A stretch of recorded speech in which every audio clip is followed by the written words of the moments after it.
Hi, and welcome to my channel. I'm Neil. I'm being vegan, and my camera keeps. There we go. And then today, what we're talking with masculinity researcher Stephanie McFarland. I found her on Threads, and she keeps posting all these great stuff about masculinity, and really connected with that. And I really want to learn more about it, and hopefully, you get some value out of it. We're going to explore how masculinity is evolving in today's society. We're to discuss emotional vulnerability and the impact the social media and cultural influences, and the practical steps that we can foster to get healthier masculinity. All right, ready? Ready. Let's do it.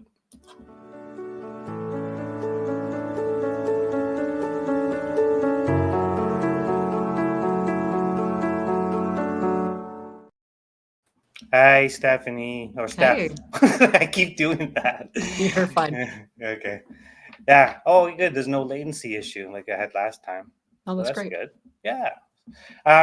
So um, let's start off with the first question. Well, let's start off with you, right? Like, Sure.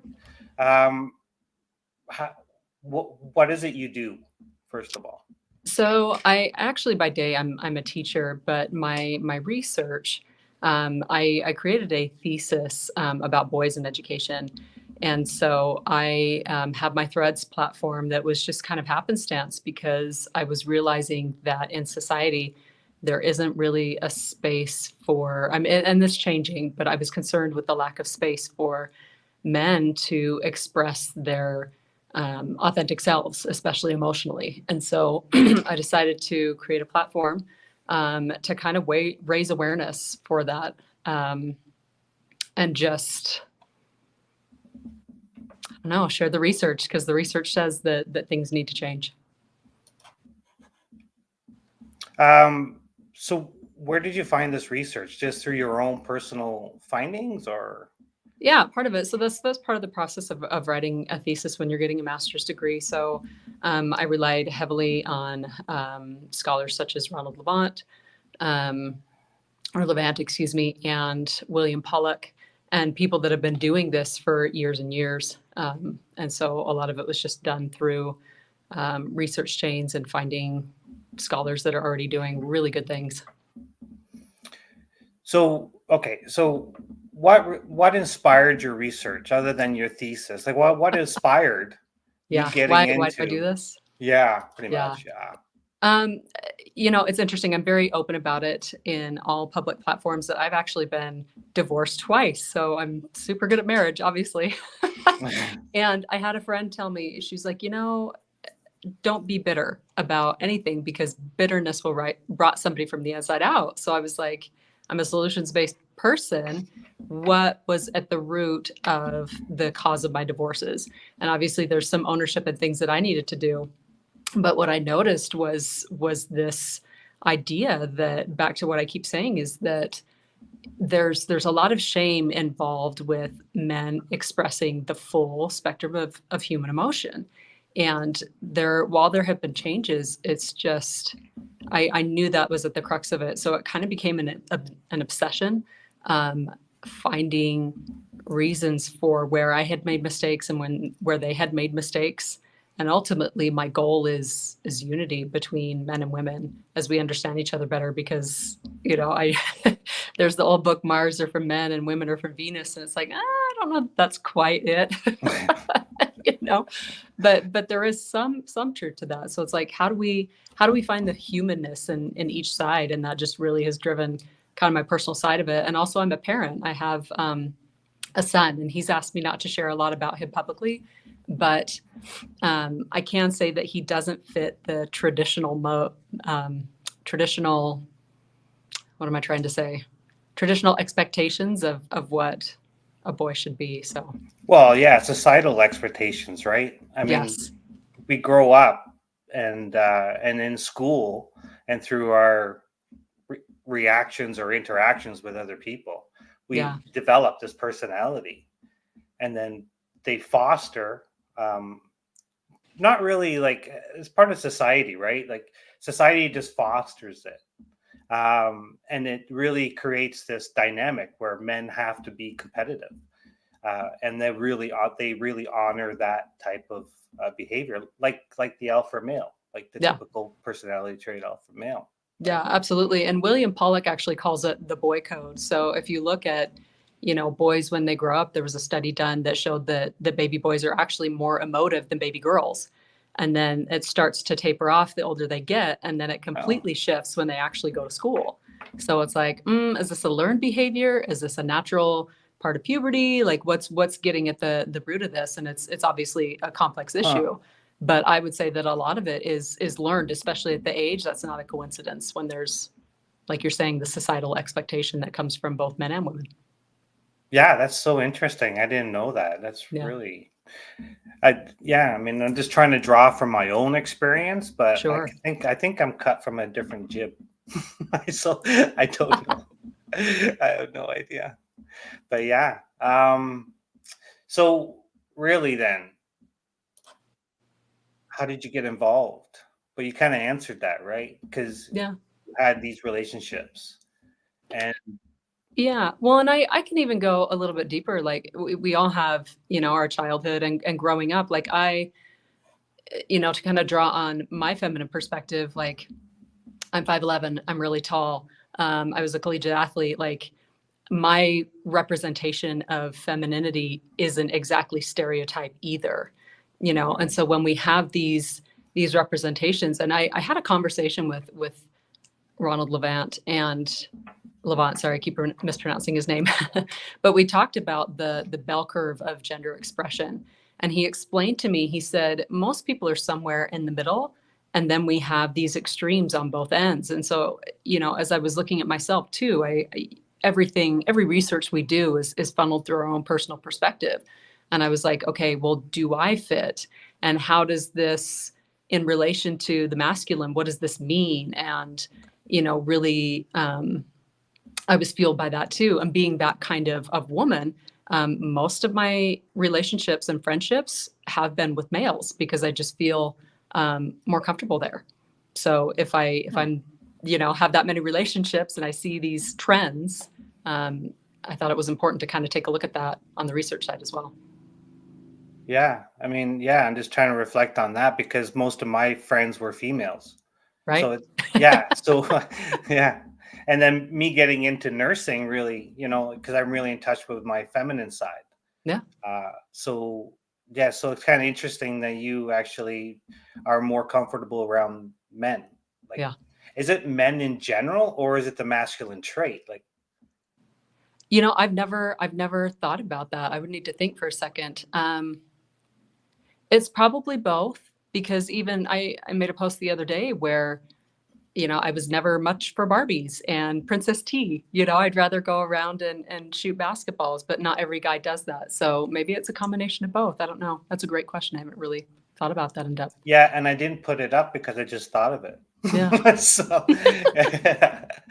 yeah.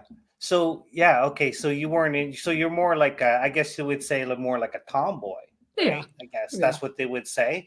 Did you feel pressure into becoming more feminine or The older I get, the more feminine I become because I become a oh, more well-rounded human being.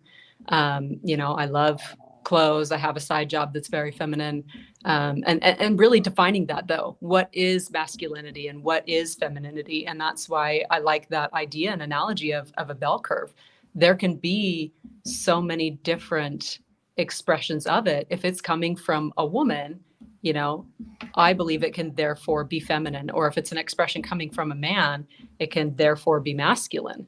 And we have these societal stereotypical ideas of what it is, and there are some truths to some stereotypes. So I kind of get where we're all coming from as a society, but also like I think we need to broaden our ideas of what that is and how we label that.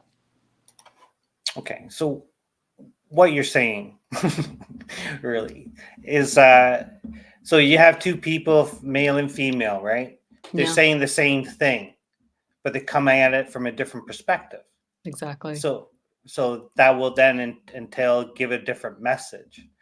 Like for you, a female, obviously feminine, that's talking about masculinity. Right. Seems like, I don't know. I don't think like oxymoron, right? It just seems weird. I know. Like, well, yeah, but I know at what I this, am. yeah, but at the same time, it's so empowering, Yeah. right? And if you're able to create this space for men to be vulnerable, Yeah. and yeah, and I think what you're doing is very important. Thank and you. and I can see by the feedback you get from threads that men are really resonating with you. They are. And it's been an honor. There's even people local to me, that are pretty quiet on my threads because they just kind of want to watch, and they're like, "Steph, it's phenomenal. Like, I consider it a gift now, and I didn't used to be this way, and I'm open about it on threads. Like, a man dumped me because I wasn't available for his vulnerability, and so I'm the kind of person where I take a feedback and I run with it, and now it's become a gift where it's like." I can identify it so easily, even digitally, that the men have this need to open it up. And if it starts with me, great. And then when they can find people in person to start practicing it, because for most of us, it is a practice art. Some people are more naturally inclined that way. I was not, and it had to be learned. And I think that kind of shows that, there are, because men have been so stifled societally, it can be learned and it can be liberating, is a word that some of my followers have used. Yeah, no, and I've also experienced that too, because it's sort of like I've had some haha moments reading your threads too. Yeah. And I like to think that I'm pretty in touch with who I am. Yeah. But yeah, but it's still, you're just opening up this space, and you're creating a healing community, a community of people that come together and really create this healing, right? Yeah. It's been beautiful. Okay, so how would you define masculinity? Like, what is masculinity then? There's lots of definitions, but I have my own personal definition, where it goes back to that spectrum. If it's an expression from a man and it doesn't do harm to him or to others, that to me is masculinity. And maybe that's oversimplified and maybe it's too broad. I don't know, but to me, that's what it has become. I see. Um, so, okay, so how do these societal norms, let's do this one, Yeah. shape modern ideas of Can you say that masculinity? one more time? There's a bit of background noise where I'm at. Yeah, how do societal norms shape modern ideas of Oh my gosh, masculinity? how do they not? Everybody, humans are wired to fit in. They want to fit in, right? And Brene Brown even talks about this, where it's like fitting in and um, having a sense of belonging are two different things. And so when we want to fit in, we as humans try to figure out what the expectation is and mold to that in order to feel that fitting in feeling. And a sense of belonging is stepping back and being like, okay, well, how do I be authentic and then get acceptance from the right people? So when we have these societal norms, that creates a type, right? That's why we have the stereotypes. That creates, well, this is the model, this is what people expect, this is what I'm going to be.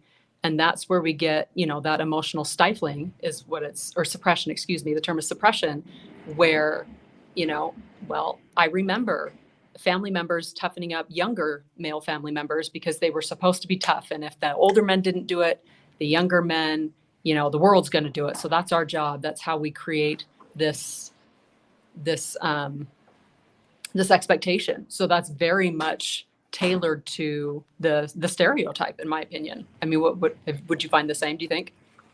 No, it seems pretty, yeah, no, because when you say that, it's sort of like, yeah, I've had that too, like the phrase "man up," Yeah. right? I'm sure you've heard that. Oh, of course. Yeah, and I've used it. Like, I haven't used that. I've had it used against me, Yeah. like "man up," and really, that's hurtful. I find that hurtful, Yeah. because what does that really mean? It means that you're not a man, Yeah. right? To me, and Right. then you need to step it up. Right. But So then, oh, go ahead. Sorry. no. I was just gonna say, like, being a man is like pretty much is a provider, Yeah. right? You want to provide space for your counterpart, for your family, for whatever. Yeah. And part of that is also the physical money as well, right? So Yeah, that actually came up in a lot of my interviews. So to kind of pull my thesis into this, I did a case study with my teenage students, but the other component of it was interviews with several men, and I was like, "How do you define it?" And time after time after time, it was connected to providing the finances.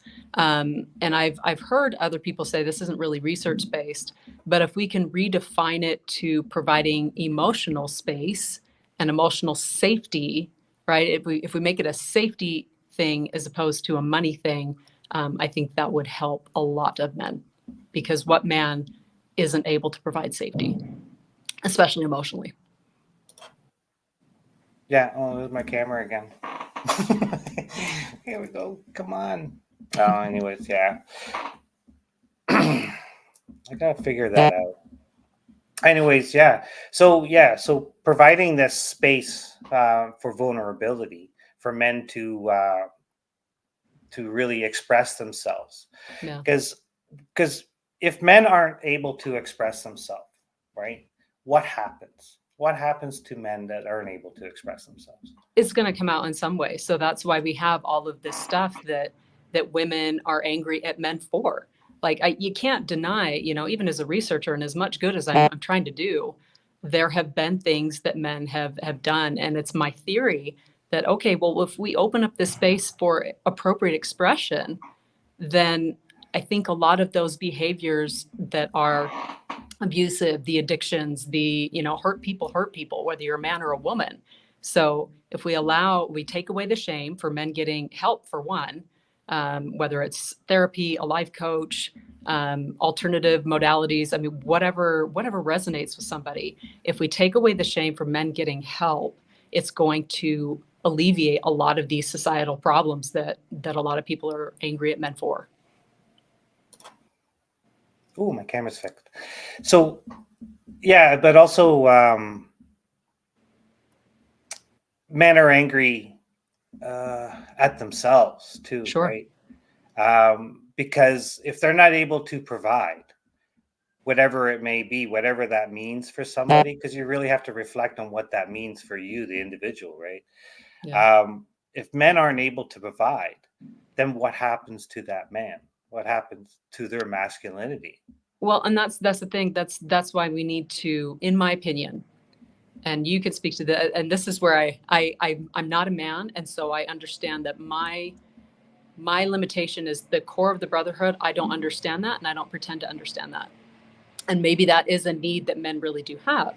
But in my opinion, if we take away this expectation of, well, you're not providing, so you're therefore not a man, like what really needs to be provided. And that's why I go back to the safety, right? Like men or women, excuse me, a lot of women are completely financially independent.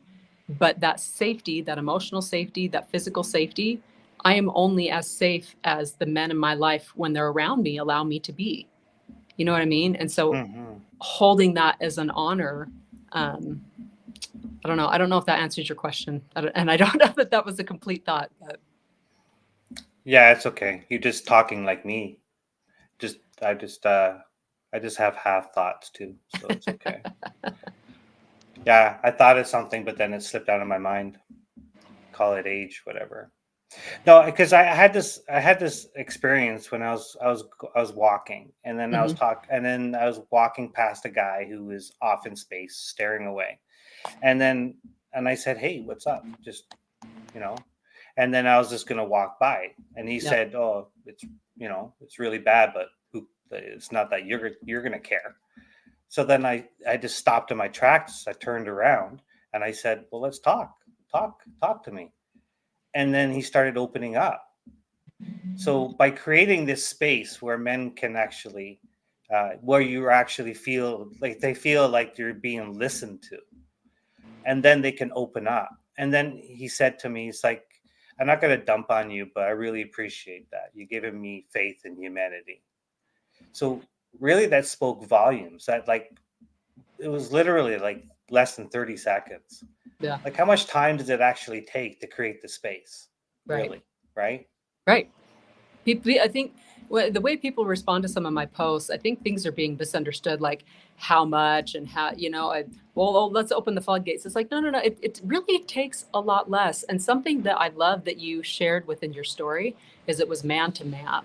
That is something, again, where my ability of influence stops, but I do need to speak to where it's like men need to be safe for men. There needs to be a brotherhood. There needs to be one or two male friends that each man can rely on in a healthy emotional space. And that will do wonders to elevate men as well. Yeah, absolutely. And this is where, I mean, I made a comment on one of your threads about the duality, right? Yeah. The duality of feminine and masculine. And Yeah. we have that both within us, with every human. Yes. And, but I think society right now, the way it is, being like the alpha male dominant, um, doesn't create the space for that feminine side of men to come out. Right. And so they're deemed like less of a man if they're more feely, touchy Yeah. feely, right? Mhm. All right. So, okay. Does that answer this question? Do you see any resistance to change the idea of masculinity and creating space? Yeah, I see it all the time. And actually, I'm surprised at how much resistance I see from women, believe it or not. Oh, And this is kind of an unexpected um, hurdle from going public, is that women, um, a lot of women are going to have to forgive. And I say that as a woman who was deeply, deeply hurt. And I do hmm. not publicize what that hurt was or even who did it, because I respect my family and my children. Um, but there is forgiveness that I had to extend to the masculine. And so I'm not asking my sisters to forgive out of a space of not knowing what that process looks like, what that process requires, and what it means. And people will often think that forgiving somebody is lifting the boundaries, right? And that's not it at all. Yeah. Forgiving is letting go of anger and opening up space. And until the feminine can figure out how to do that, it will be a major hurdle. And the other hurdle is, like you said, it's the men that are like, whoa, whoa, whoa, like why are we doing this? Or this messes with my alpha, or this is making space for more real men to be real men and to accept that that's what that means, that there is a spectrum. And I think there are some men that are uncomfortable with that. Yeah, you're because it okay. There's a lot there.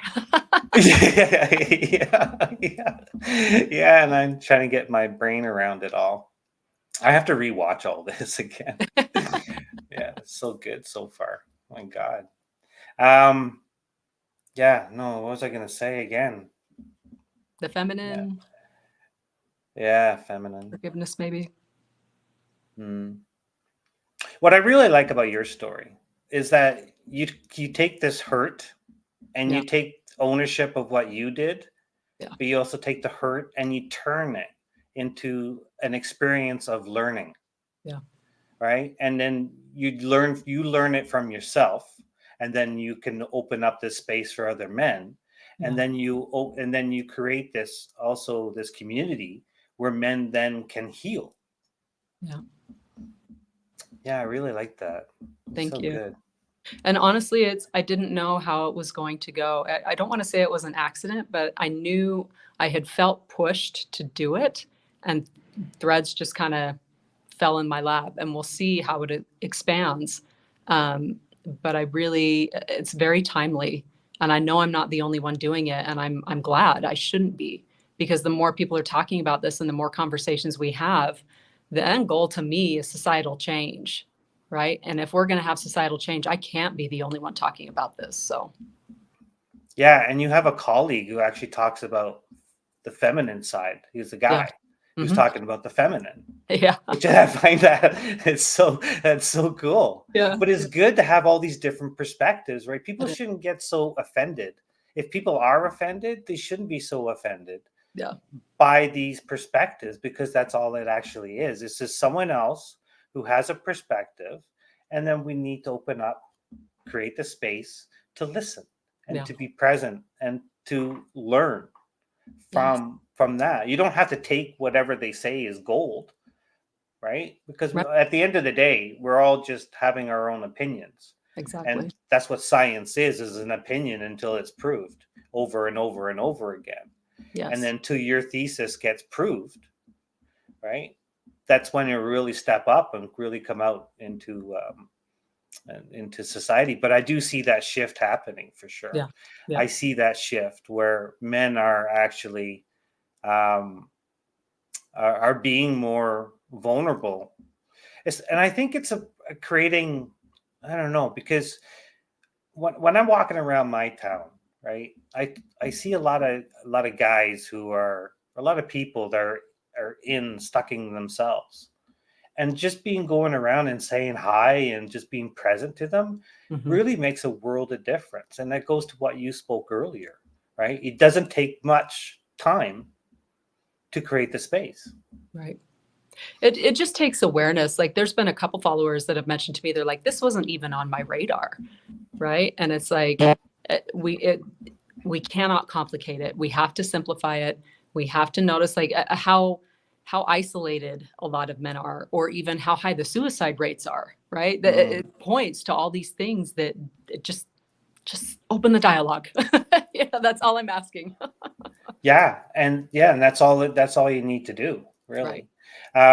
By opening this dialogue, you're creating the space. Right. Whether or not if people take it negatively, I don't believe that there's going to be negative feelings or positive. They're just feelings, right? It's how the person feels. But creating that dialogue, that back and forth, needs to happen. Mhm. And I think that having no expectations what the outcome is, and just hold space for it, like what you do, is what's important. Yeah. Yeah. So where do you see the most resistance? You said women are the biggest resistance. Yeah, I mean, and that's not fair. I don't want to be like, well, it's only women because, like you said, No. it's the anybody in extreme, like the hyper masculine men. I think they're very uncomfortable with that. So and I'm using my threads right as evidence for this, but it's the ones that are like, well, that is men don't do that. That's not what it means to be a man, or they misunderstand the vulnerability that I'm suggesting we have between men and women, right? And I have to differentiate that there's vulnerability between men and women in a relationship, but there's also those spaces where you're getting that professional help where it's more of an intense thing, and it's working through those emotional traumas that a lot of men have. So back to the resistance, which was your original question, it does tend to be it has to be men that have maybe experienced that and it's not safe, or they're so entrenched in this idea of, you know, emotional suppression being a part of manhood that it's just not even something that they're going to consider. And if people aren't ready, they're not ready. Um, but also, if enough people are awakening, can I call it that? Yes, you you know, can. things change whether everyone's ready or not. Yeah, yeah, that's true. And you talked about hyper masculine men. Is Yeah. that is that like the alpha males type of thing, or I honestly didn't look at that term a lot in my research because really, how many males are actually alpha? And if you look at the animal kingdom, alpha males are protectors. So this idea that we have as humans, well, this alpha male, he's super dominant and he's unkind to women and he sleeps with a lot of women. And, and we have this list of what that means. A true alpha is somebody who is protecting. So it goes back, and it's not even providing, it's protecting, you know? yeah, And protecting the for emotional as well. exactly. Yeah. And they are protecting the weakest of their pack. So these men that are spouting and Mm, saying, oh, well, that's not a man, blah, blah, blah, blah. It's like, okay, are you protecting the weaker men or protecting the weaker women or people that maybe aren't as physically in line with whatever you're doing? You know what I'm saying? And those yeah, that do lift the weights and whatever else, I'm not saying they're inherently bad, but it's like, is there a balance? And I think that if I could define masculinity and femininity, it's a balanced approach to being human. Yeah, I like balance. Yeah, that makes because that that really resonates with me really a lot too. Um, this idea where we can sit in our own balance between the feminine and the masculine, Yes. and that it goes for both genders. It's like this is really what you're talking. Okay, because when I hear masculine, I don't think of a gender actually. Yeah. But I, are you talking? Pardon? I think of an energy. Yeah, right. Yeah. Yeah, and that also goes for females too. Yeah. So it's not just it's just masculine is male gender, right? But you're also talking about masculinity as a provider, as a female too, Yeah. really. But your thesis does not cover that, right? That's No, not that's what you not the know. scope. Mm-mm. That's your second thesis, what you're going to be doing. Would like to go get my PhD. I'm not going to lie. We'll have to see where the next 5 years take Oh, us. there you go. There you go. Then you get your PhD in that. That'd be Yeah. great. So, okay, what role do emotions and vulnerability play in redefining the masculinity today? I think it takes a crucial and vital role. Even I have to bring this up. My coworker the other day said, "Hey, Steph, I thought of you because I was watching Modern Family, and the main character was crying, and people were making fun of me." He's like, "Well, that's what it means to be a healthy man today." Or I'm misquoting it because it's source of a source, but just this essence of he can show emotions, he can show vulnerability because that's what it means to be a man now. And when you see it in pop culture like that, then we start to realize that yeah, maybe this really is something because you know the traditional stereotype, how I was raised, even I didn't know that men even had feelings until I was in early adulthood.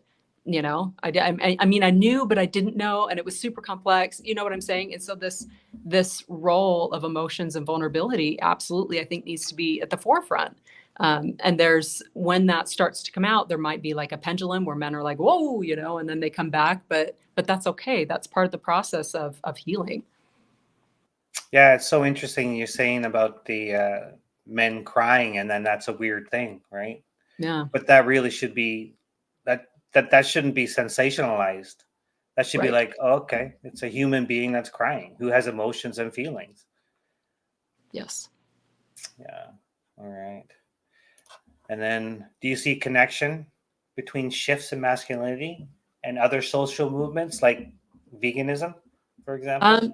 I think so because any sort of divergent thinking prepares society for openness and acceptance, right? There's been several movements. But even to use the word movement, again, my favorite scholar, I used that word with him, and he said, I caution you using that word because that's the last thing we want is a movement. He said, we want social revolution and change. And he said, a Hmm. movement has potential to stop. And so I know that's kind of semantics and it was really nuanced, but he corrected me and I was like, oh, okay, because I hadn't thought of it that way.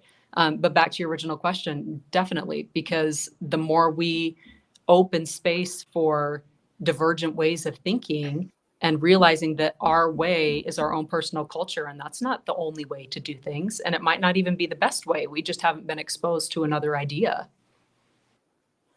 Yeah. So, have you noticed any difference in culture and upbringing and how masculinity is expressed?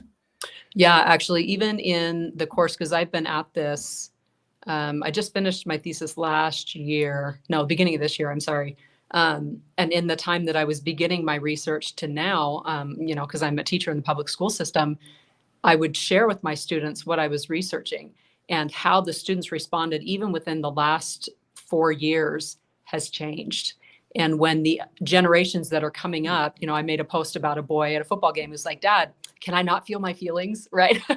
When our youth are using this terminology and standing up for themselves and saying, I can feel the full spectrum, that's a good sign that we're on to better things. Yeah. And have you noticed that yourself and in your family that younger men now are expressing themselves? We're getting there. Yeah. Yeah, Yeah. it's a The younger slow generation. shift, right? Right. Yeah. Not where I want it to be just yet. Oh no, But you got a definitely. lot of work to do, Steph. So get out there and do it. Come on. So yeah, so how would you interpret the link between masculinity, mental health, and societal expectations? Oh my goodness. Well, I briefly mentioned the suicide rates. I mean, I think they're directly correlated, right? Because it goes back to when somebody's not authentically expressing themselves and they're trying so hard to fit in instead of finding a sense of belonging. I mean, this could be said about anybody, any gender, any identity, any whatever, race, creed, list all the things.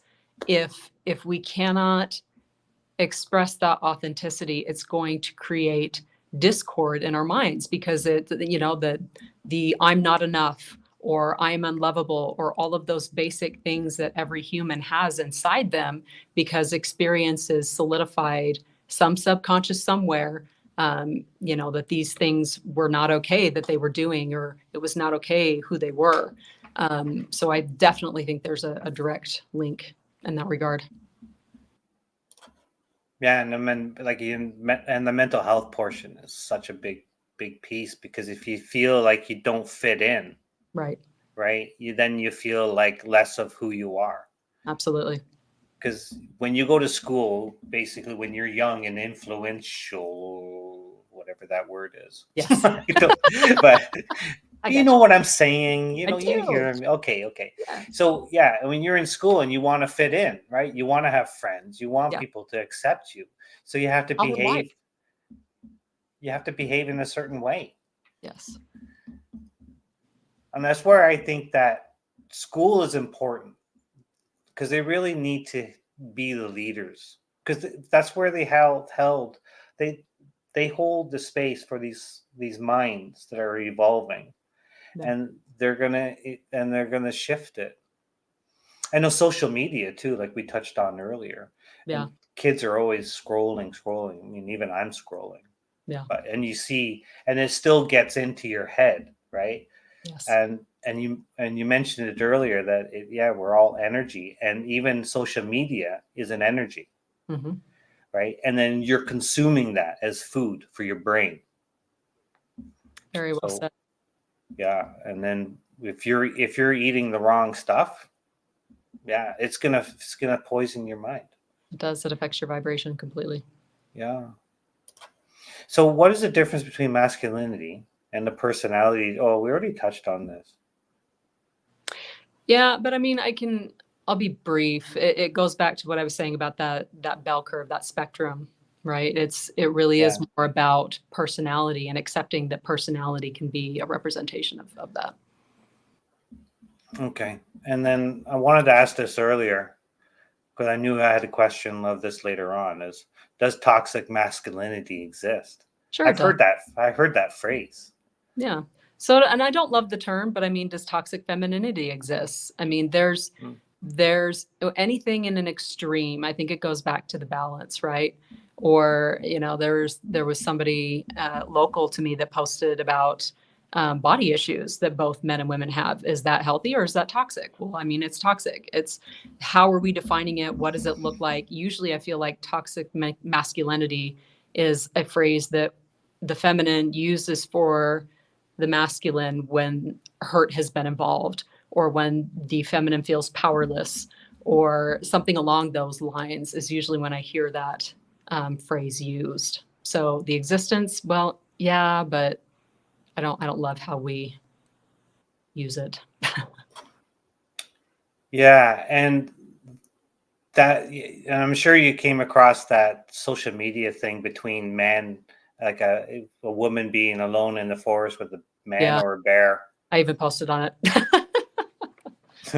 And I almost didn't. I was like, I I still kind know. of, It's such a hard thing to ignore, it is right? because it's complex, right? We cannot deny that stereotypically women are weaker, for lack of a better term. And I think I'm not, and I admitted this on my threads, I'm not quite in tune with that because I am so tall and I am so athletic. And have I been the recipient of some inappropriate behaviors? Yes. but I also was not afraid to use my voice, and the severity of it really wasn't that bad. And I think part of it is because I'm not an easy target. You know what I mean?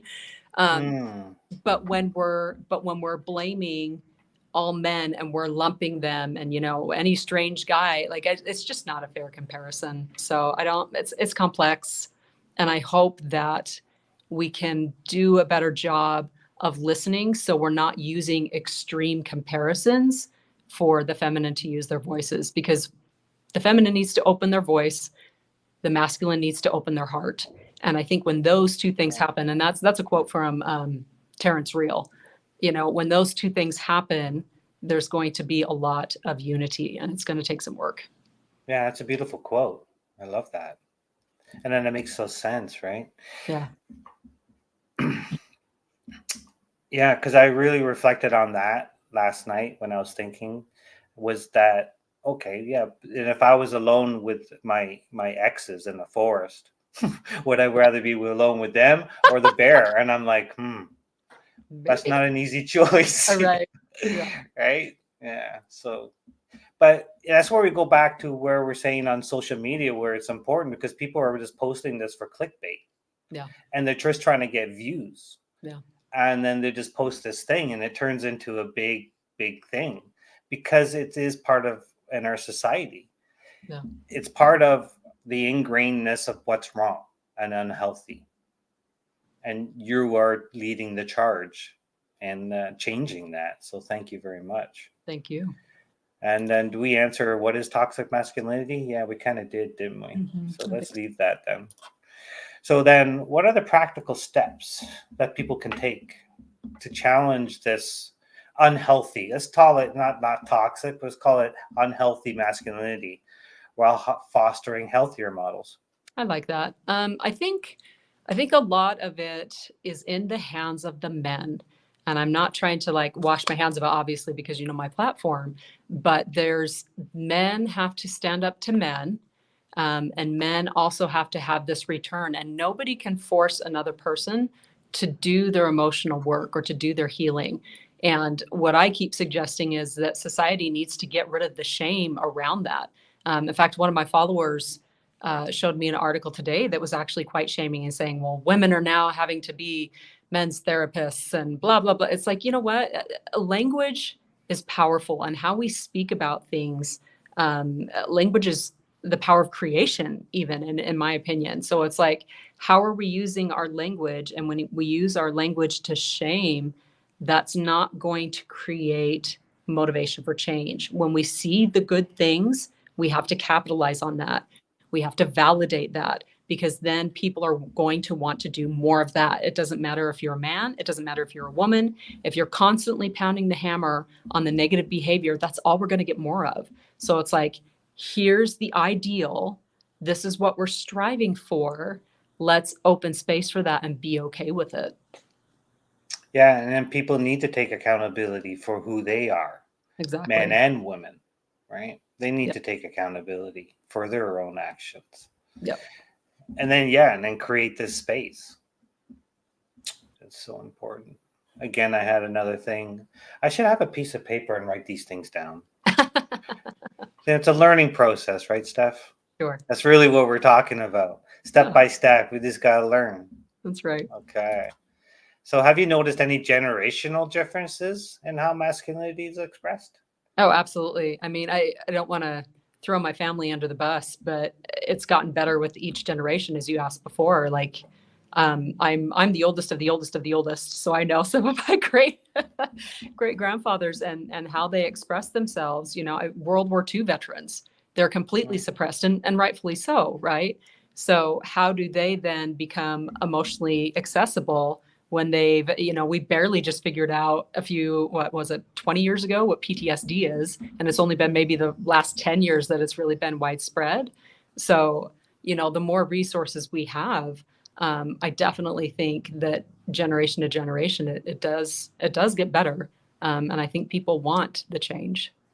Yeah, and then we have social media influencers like yourself um, who are putting this out there Yeah. as information, as a potential discussion, as you said. It's a discussion, and and then this space needs to be created for it. Because when you talk about those World War II veterans, they didn't have the space, No, right?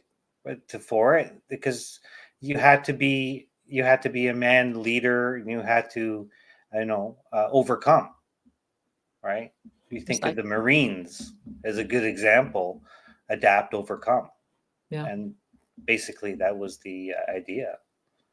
And I do have to make a comment here that just popped into my mind. Sometimes people misunderstand my platform and they're like, oh, well, you're just wanting men to sit around and kumbaya and all this stuff, and we don't need warriors. And another Bell Hooks and Bell Terrence Real quote, there's an African warrior, and they asked, what makes a great warrior? And he said, well, when it's time to be fierce, and when it's time to be tender, be utterly tender. We don't want psychopaths going to war. And war is a horrific thing, right? Like there does need to be, as weird as it sounds, this dynamic. If war happens, heaven forbid, there has to be a line that humanity doesn't cross. And the more compassionate that we can be, the better. You know what I'm saying? Yeah. Yeah. You don't want psychopaths going to war. No. It's so true though. Because you want compassion, right? Right. Because then they want... start to plunder and they do all those toxic. Yeah, exactly. So I know exactly what you're saying. Right. Yeah. So yeah, okay, we kind of touched that as well. So let's wrap it up with the last question. Sure. You kind of touched on that too, but what is your ultimate goal of the research other than your thesis? And how do you hope it will contribute to shaping future conversations? Yeah, I want to unite men and women. And I think right now I'm still in the building trust with men phase. And eventually I've got to figure out how to get the women to trust what I'm saying, and trust the truth. Because ultimately, I want society to change so we can unify. The divorce rates are very high. People are having a hard time figuring out relationships. And I think, again, I'm not the only one talking about this. So continuing to open the space for conversation, having people take that ownership, I think will do wonders for people in future relationships, and even people that don't get divorced, right? Relationships go like this. And if people can come together, and create a space that vulnerability, that appropriate vulnerability, creates bonds that are just beautiful and unbreakable. Yeah, no, exactly. I mean, that's where my platform comes in, right? Compassion, sustainability, and respect. Yeah. And I think that's what it comes down to every relationship, whether it be with your food, whether it be with another human being, your family, an animal, whatever it may be. It's encompassing all those traits. And I think that's what's really important. And yeah. All right, Steph, anything else that you want to say that we didn't touch on? No, you've been delightful. Yeah, I've been delightful. You have. I haven't heard that said about me before. I hope that's okay. Yeah, no, it's great. No, I love it. That's great. Thank you. Yeah. Yeah. So that's really good. So, and if you want to learn more about what Stephanie's doing, visit her on Threads, because that's where she has her platform. Mm-hmm. And are you going to share, if you open up any more spaces for men, like a website or anything, you share that, okay? That's in the works, yeah. Oh, yeah. I'm going to delve into that one. Okay. All right. So then we're going to go out. Bye, Steph. Take care.